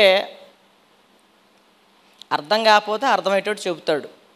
నేనేదో కాస్త అర్థమయ్యేటట్టు మీకు చెబుతున్నా, ఆయన ఇంకా బాగా అర్థమయ్యేటట్టు చెప్తాడు మీకు. నేను థియరీ చెబుతున్నా, ఆయన మీకు ప్రాక్టికల్ చూపిస్తాడు. నేను మీకు థియరీ చెబుతున్నా, మీరు చదువుకునేటప్పుడు పగలు థియరీ క్లాసులు ఉంటాయి, మధ్యాహ్నం నుంచి ల్యాబులు ఉంటాయి, ప్రాక్టికల్స్ ఉంటాయి. దాంట్లో బాగా అర్థమైద్ది. అందుకని థియరీ అర్థమైతే చాలు. లేదు నేను ప్రాక్టికల్లో తెలుసుకుంటానంటే, థియరీ ఏంటంటే నిప్పు పట్టుకుంటే కాలిద్ది అనేది థియరీ. ప్రాక్టికల్ ఏంటి? పట్టుకుంటే కాలిద్ది, చేతికి బొబ్బలు కూడా వస్తాయి.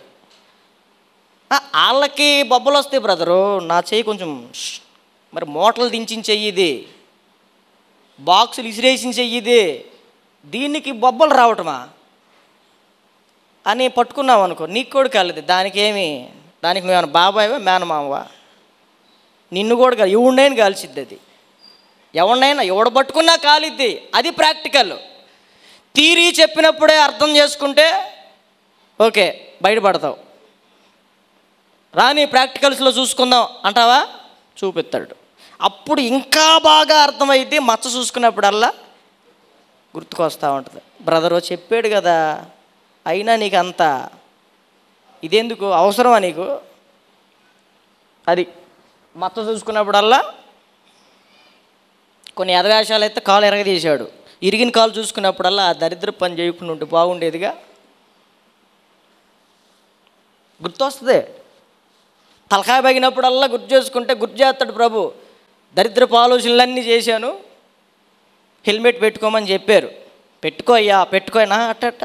హెల్మెట్ పెట్టకుండా నేను పడకుండా ఎట్ట తోలుతానో చూడు అంటాడు. నేను 0 కట్టలు వేసినా, S కట్టలు వేసినా, 8 కట్టలు వేసినా, ఏ కట్టలు వేసినా, హ్యాండిల్ లేపినా, వెనకమాలు లేపినా పడకుండా ఎట్టాలు తోలుతానో నేనేందో చూపిస్తాను చూడు అంటాడు. కొంతమందికి ఆడపిల్లలను చూస్తే కాస్త కొద్దిగా ఎక్స్ట్రాలు ఎక్కువ అనుకో పురుషులకి.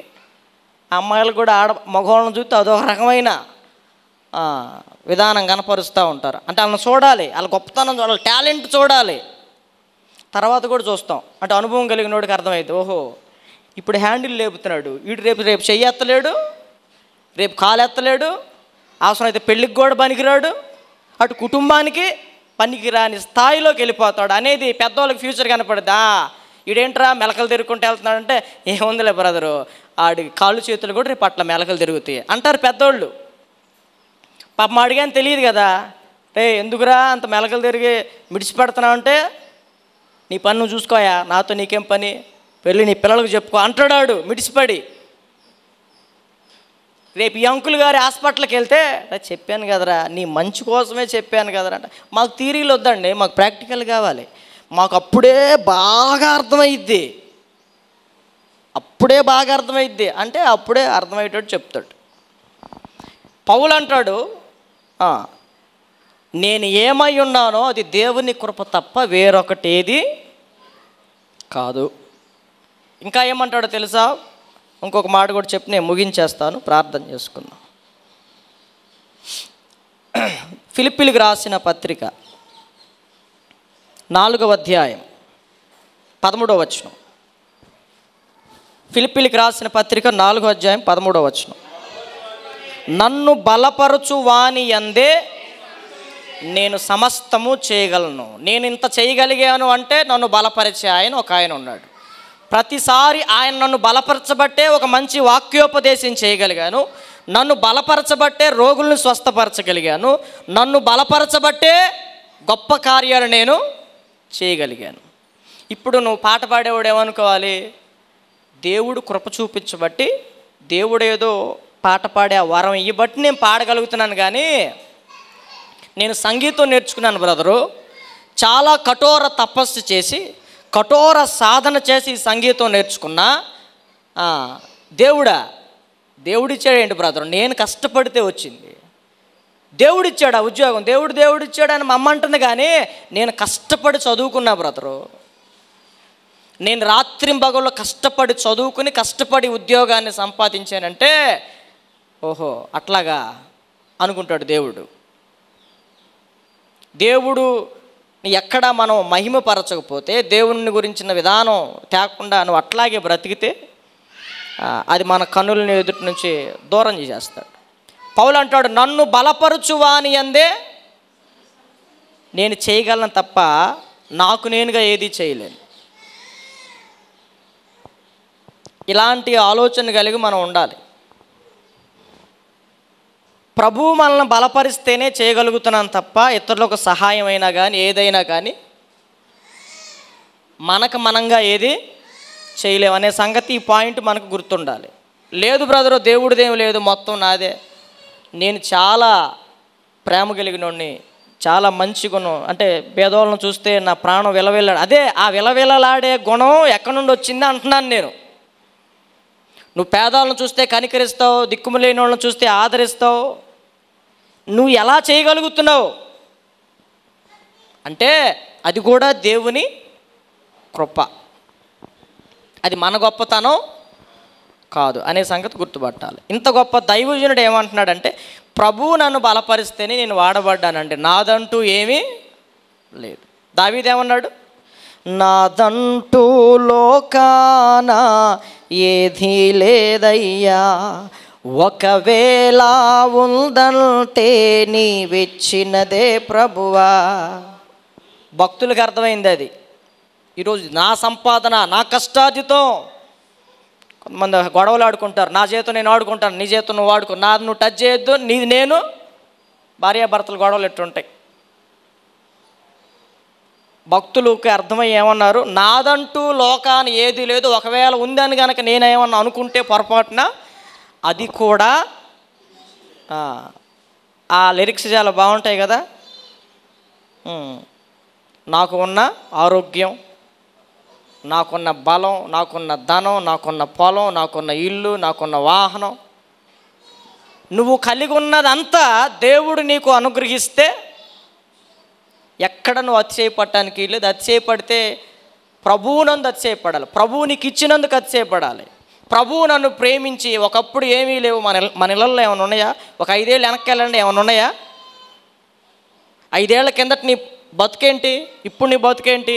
దేవుడు నీకు కాలక్రమేణా సమయానుకూలంగా అనుగ్రహించినవి అవన్నీ. వాటన్నిటిని బట్టి ప్రభువు ఇచ్చాడని అతిశయించు. నా కష్టార్జితం, నా టాలెంటు, నా జ్ఞానం అని మిడిచిపెడితే ఆయన ప్రాక్టికల్స్ చూపిస్తాడు నీకు.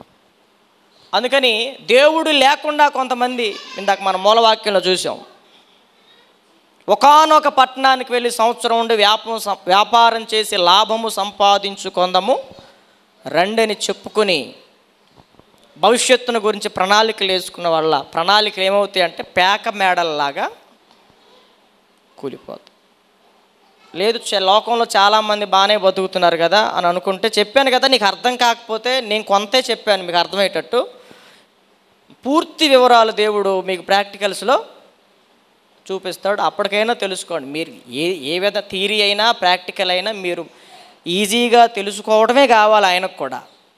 కాబట్టి నా దేవుని ప్రియులారా, ఎక్కడ మనం అతిశయపడటానికి వీల్లేదు. ప్రతి ఒక్కటి ఆయన అనుగ్రహించినదే. ఆయన అనుగ్రహం లేనితే ఎవడును ఏదియు పొందనేరడు. ఇది మనసులో పెట్టుకుని కూలివారిగా కాకుండా కుమారులుగా దేవుని సన్నిధిలో అడిగి పొందుకొని అప్పటిదాకా వెయిట్ చేసి అనుభవిద్దాం. దేవుడు అలాంటి ఉన్నతమైన కృపతో మిమ్మల్ని నింపి బలపరిచి నడిపించునుగాక. తలలు వంచండి, చిన్న ప్రార్థన చేసుకుందాం. తలలు వంచండి, చిన్న ప్రార్థన చేసుకుందాం. మన ఉపవాస ప్రార్థనలో చాలా మాటలు వింటూ వచ్చాం. ఈ ఆఖరి దినం ప్రభువుని ఏం అడగాలి? ఆయన కృప లేనిదే మనం ఏది పొందుకోలేం. ఆయన కృప తప్ప మనకి వేరొకటి ఏమీ లేదు. మనం ఎక్కడ నేను చేస్తే వింటాడు అంటే కాదు, ఎవరు చేసినా వింటాడు. ఎవరైనా ఆయన యందు విశ్వాసం ఉంచి అడిగితే వింటాడు. కాన్ఫిడెన్స్ ఉండాలి, కానీ మనకి ఓవర్ కాన్ఫిడెన్స్ ఉండకూడదు. చిన్న ప్రార్థన చేసుకుందాం, దేవుని వాక్యానికి అప్పగించుకుందాం.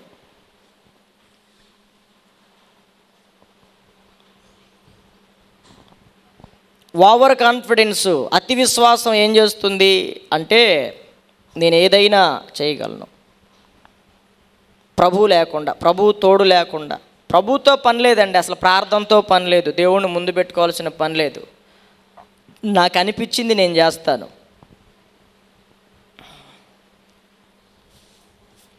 నువ్వు సంపాదించవచ్చు, కానీ రేపు నువ్వు అనుభవించలేవు. ఎందుకు? ఆ బతుకు దౌర్భాగ్యం కదా అది.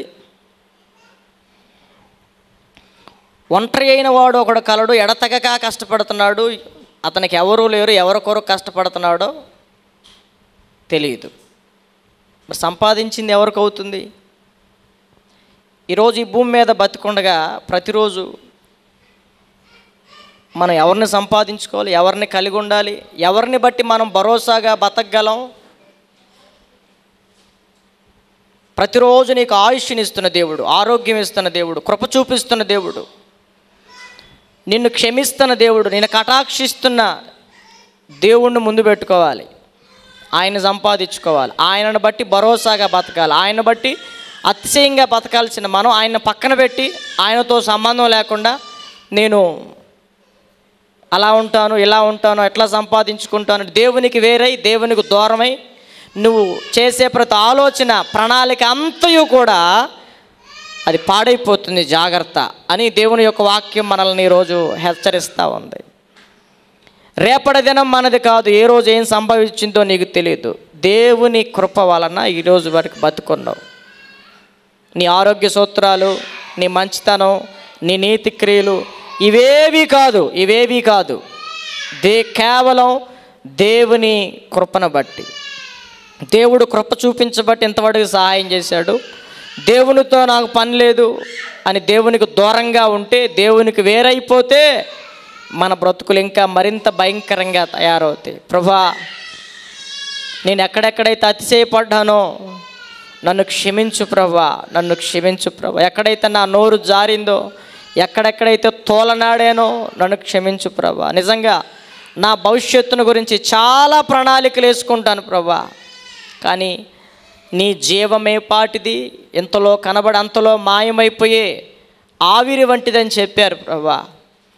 అయ్యా, నా ఆలోచన కాదు, నా స్వకీయ ఆలోచన కాదు, నీ సంకల్పాన్ని తెలియపరచు. ప్రతి విషయంలో నేను నిన్ను ముందు పెట్టుకోవాలి ప్రభా. ఒక కుమారుడిగా ఉండాలి, ఒక కూలివాడిగా కాదు ప్రభా, ఒక కుమారుడిగా ఉండాలి.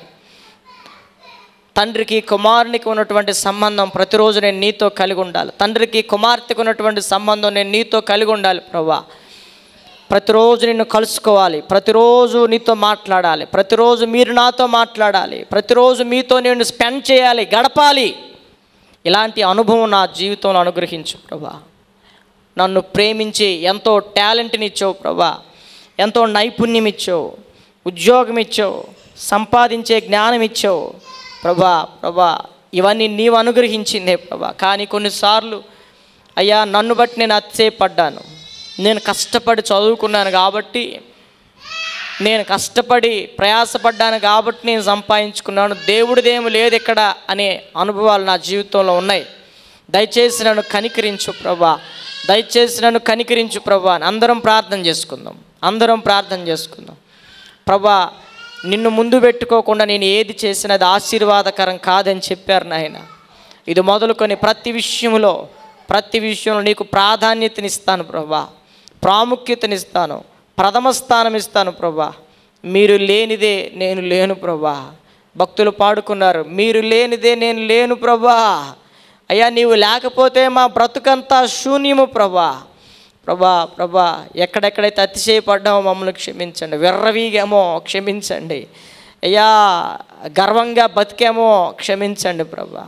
మా అతిశయాన్ని తొలగించండి, గర్వహృదయాన్ని తొలగించండి ప్రభా. మా సొంత ప్రణాళికలు, ఆలోచనలు తొలగించండి ప్రభా. ప్రతి దినం మీతో ప్రారంభించాలి ప్రభా, మీతో కొనసాగాలి ప్రభా.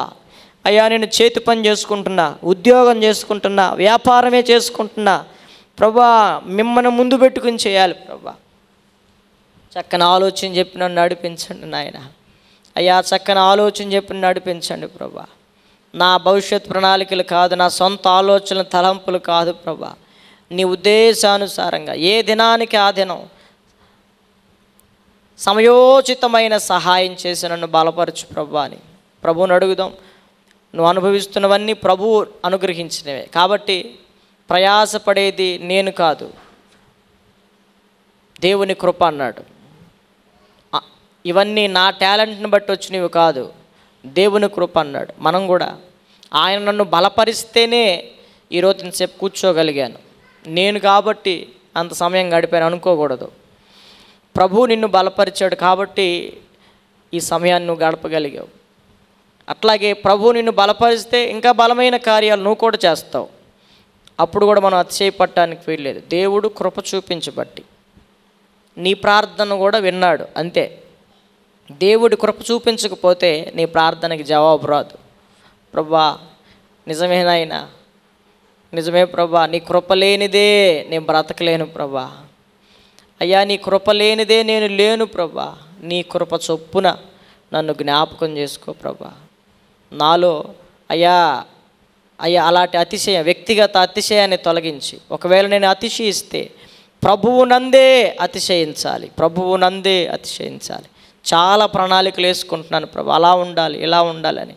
ప్రభా చాలా ప్లాన్లు ఉన్నాయి నా దగ్గర, కానీ నా ఎడల నీకు ఒక ప్లాన్ ఉంది, నా ఎడల నీకు ఒక ప్రణాళిక ఉంది. దాన్ని పక్కన పెట్టేసి అయ్యా, మీరిస్తున్న ప్రేరణను పక్కన పెట్టేసి, మీరిస్తున్న ఆత్మ నడిపింపును పక్కన పెట్టి, మీరు చూపిస్తున్న వాటిని పక్కన పెట్టి నా సొంత ప్రణాళికలు రచించుకుని రేపటికి ఇచ్చేయాలి, వచ్చే మాసానికి ఇచ్చేయాలి, ఇట్లా నేను ప్రణాళిక వేసుకుంటున్నాను ప్రభా.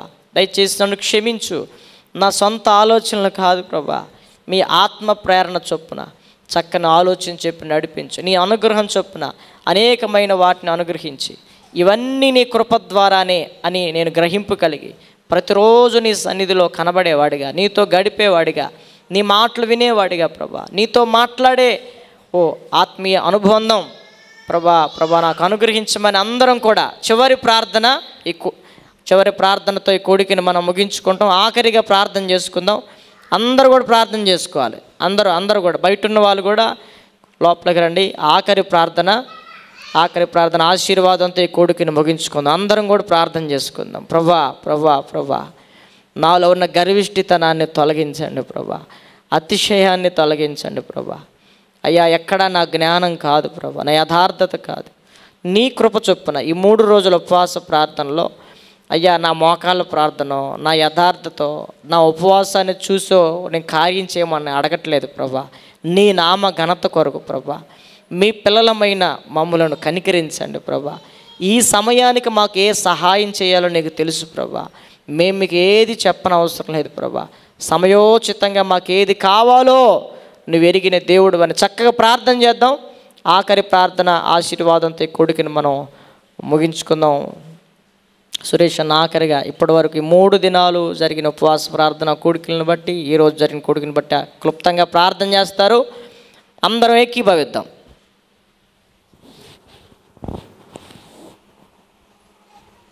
హల్లెలూయా.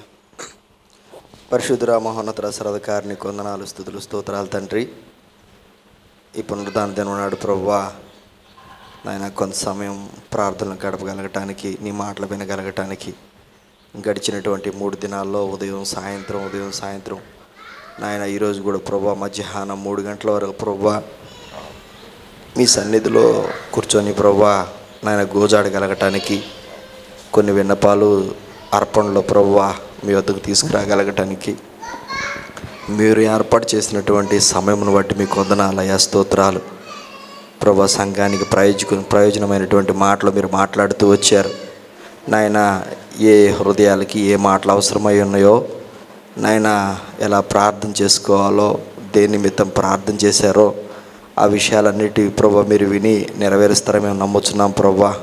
అట్లా ప్రయాసపడగలగటానికి, కూర్చోగలగటానికి నాయన, ఉండగలగటానికి సమయాన్ని ప్రభా నాయన అనుగ్రహించబడటానికి అది కేవలం నీ కృపని మేము నమ్మగలగటానికి కూడా సహాయం చేయమని ప్రార్థిస్తున్నాం. నీకు వందనాలు ప్రభువా. ఏదైనా సరే మీరు లేకుండా మాకేం కలగలేదు అనేటువంటి నిశ్చయత ప్రతి ఒక్కరిలో రాగలగటానికి కూడా సహాయం చేయాలని మేము వేడుకుంటూ ఉన్నాం. ఈ మధ్యాహ్న సమయంలో నీ కుమారుడు మీ దాసులు నిలబెట్టి సంఘంతో సూటిగా మాట్లాడినటువంటి మాటలు మేము జ్ఞాపకం చేసుకుంటున్నాం ప్రభువా. మీరు లేకపోతే అది వ్యాపారమైన నాయన, కష్టపడే కష్టమో ప్రయోజనకరమైనటువంటి నాయన ప్రయాస అయినా కష్టమైనా సరే అది మీరు లేకపోతే ఆ పరిస్థితులు ఎలా ఉంటాయో మీరు మాట్లాడుతూ వచ్చారు ప్రభువా నాయన. కనీసం తిన్న ఆహారం ప్రభువా మేము తినడానికి, సమృద్ధిగా అనుభవించడానికి మాకు మీరు అనుమతిస్తేనే తప్ప అది మా నోట్లోకి అది వెళ్ళదు ప్రభువా. ప్రసంగి చెప్పినట్లుగా నాయన, యోహాను సువార్తలో చెప్పినట్లుగా ఏదైనా మీ సెలవు ఉంటేనే అది మాకు అనుగ్రహించబడుతుందని ప్రభువా. పౌలు గారు ఎంత ప్రయాసపడ్డాడో నాయన, ఆ ప్రయాస అంతటిని జ్ఞాపకం చేసుకొని మీ అందరికంటే కూడా నేను ఎక్కువ ప్రయాసపడ్డాను, ఆ ప్రయాస అంతటికి ఒకటి కారణం అది మీ కృప అనే సంఘానికి తేల్చి చెప్పినట్లుగా ప్రభువా, మేము ఈరోజు మా ఉద్యోగం చేసుకుంటున్నామంటే, మా పరిస్థితులు మారుతూ వచ్చినాయి అంటే, సంఘంలో ప్రభువా ఇలాంటి స్థితిగతుల మధ్య మేము బ్రతుకుతూ ఉన్నామంటే ప్రభువా, మేము ధరించే వస్త్రాలు, నివసించే ప్రభువా గృహాలు నాయన, వాడే వాహనాలు, అనుభవించేటువంటి ధన సంపద నాయన, వాతావరణ పరిస్థితులు అన్నీ అవి మీ ద్వారానే కేవలం అనుగ్రహించబడ్డాయినటువంటి పరిస్థితి ఈరోజు మీరు జ్ఞాపకం చేస్తూ వచ్చారు. ఆ మాటలన్నింటిని మా హృదయాల్లో మేము పెట్టుకుని ప్రభువా నాయన, మాలో ఏమీ లేదు, మేమంటే జీరో, మీరే ఏదైనా చేయగలరు, మీ ద్వారానే, మీ వలనే, మీరు అనుగ్రహిస్తేనే జరుగుతుందనేటువంటి ఒక నిశ్చయత మా హృదయాల్లో ఉంచినందుకు మీకు వందనాలు ప్రభువా. అటు రీతిగా ప్రతిరోజు జ్ఞాపకం చేసుకోగలని ప్రభు ఆ రీతిగా బ్రతకగలగటానికి కూడా మీరు సహాయం చేయమని అడుగుతున్నాం. ఉదయం లేచిన కాడ నుంచి నాయన మరలా పండుకునే వరకు ఏ ప్రయాస ద్వారా మేము ప్రయాసపడి నాయన వ్యాపారం చేసిన సంపాదించిన ముందుకు వెళ్ళినా కూడా అది మీరు అనుగ్రహిస్తేనే మాకు అనుగ్రహించబడుతుంది అనేటువంటి జ్ఞప్తిని మాకు తీసుకొచ్చారు ప్రభువా. అందుని బట్టి నీకు స్తోత్రాలయ్యా. స్థలాలు అనుగ్రహించబడ్డా, పొలాలు అనుగ్రహించబడ్డా నాయన మాకు ఏది అనుగ్రహించబడ్డా కూడా అది కేవలం నీ కృప ద్వారానే మాకు అనుగ్రహించబడిందని మేము నమ్మగలగటానికి కూడా కృప చూపించండి, సహాయం దయచేయండి. అది మీరు లేకుండా చేసే ఏ ప్రయత్నమైనా, ఏ ఆలోచన అయినా, ఎలాంటి విషయమైన ప్రభు అది ఫెయిల్యూర్ కింద ఉంటుందని, మీరుంటే అది నాయన అది ప్రయోజనకరంగా ఉంటుందని మీ దాసుల ద్వారా మీరు మాట్లాడుతూ వచ్చారు.